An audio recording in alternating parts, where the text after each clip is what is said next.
এই ভিডিওতে আমরা একটি গুরুত্বপূর্ণ বিষয় দেখব যে পশ্চিমবঙ্গ সরকার সুপ্রিম কোর্টের গাইডলাইন মেনে সময়মতো ডিএ প্রদান না করার জন্য কোর্ট অবমাননা অর্থাৎ আদালত অবমাননার যে মামলা করা হয়েছে তার প্রত্যক্ষ প্রমাণ এবং আমরা দেখব কেস ডিটেলস।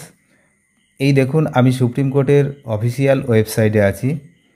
ভারতের সর্বোচ্চ ন্যায়ালয় সুপ্রিম কোর্ট তার অফিসিয়াল ওয়েবসাইটে রয়েছি। এখানে এই অফিসিয়াল ওয়েবসাইট খুললে এখানে বেশ কিছু জিনিসপত্র আপনারা দেখতে পাবেন।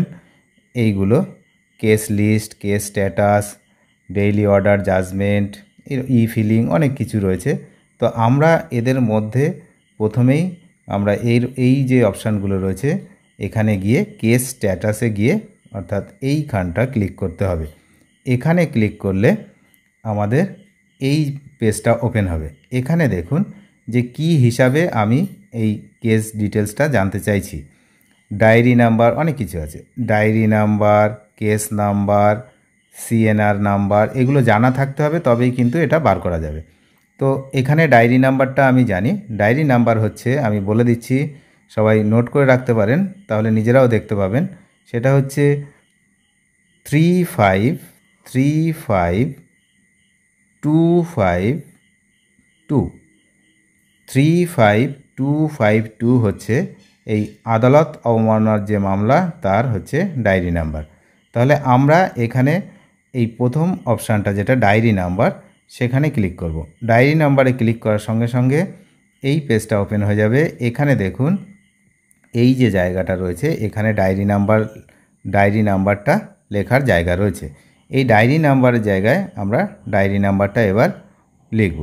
ডায়েরি নাম্বার যেমনটা আমি বললাম সেই ডায়েরি নাম্বারটা আমরা লিখব 35252।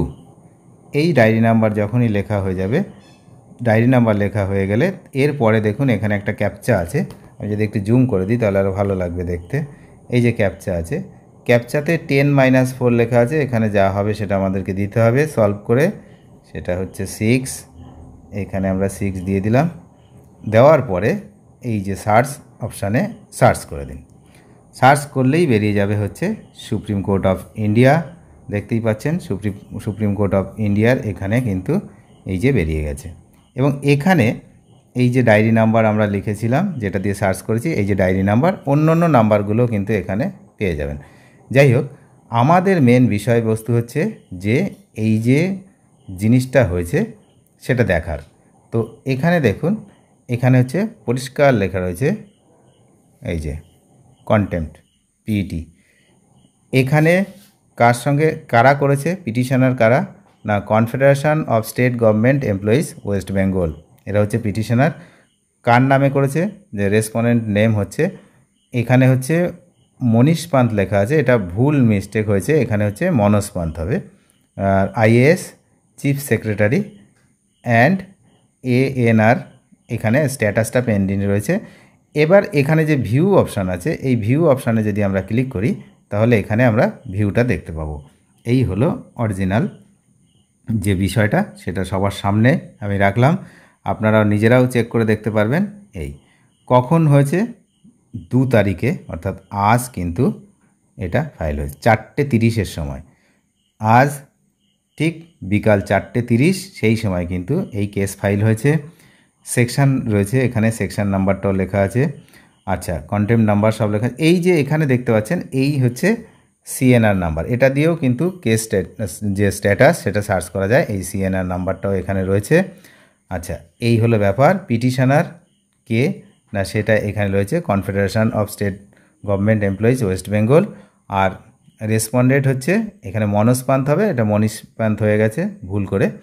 তো এই আর পিটিশনার অ্যাডভোকেট যেটা রয়েছে সেটা হচ্ছে শেখর কুমার, আমার ইনি হচ্ছেন আইনজীবী শেখর কুমার। তো এই হলো বিষয়।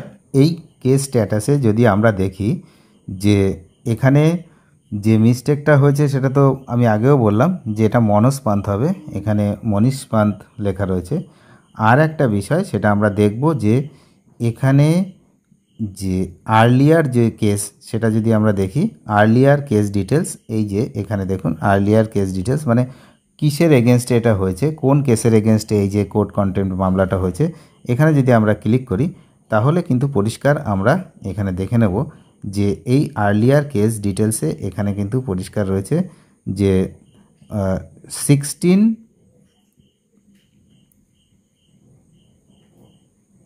এই যে 16/5/2025 যে অর্ডার, সেই অর্ডারের এগেনস্টে কেসটা হয়েছে 16/5/2025।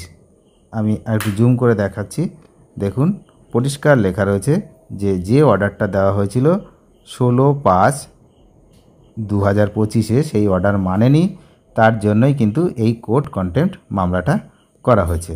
তাহলে এই হলো বিষয়, যেটা পরিষ্কার দেখিয়ে দিলাম আপনাদের যে কি বিষয় কেসটা কোর্ট কন্টেম্প্ট মামলা যে হয়েছে সেটা পরিষ্কার, ডায়েরি নাম্বারও আমি বলে দিলাম আর সমস্ত কিছু দেখিয়ে দিলাম, আপনারা নিজেরাও দেখে নিতে পারবেন। অনেক ধন্যবাদ শেষ পর্যন্ত দেখার জন্য। চ্যানেলে যারা নতুন তারা অবশ্যই চ্যানেলটিকে সাবস্ক্রাইব করে সঙ্গে থাকবেন। Thank you.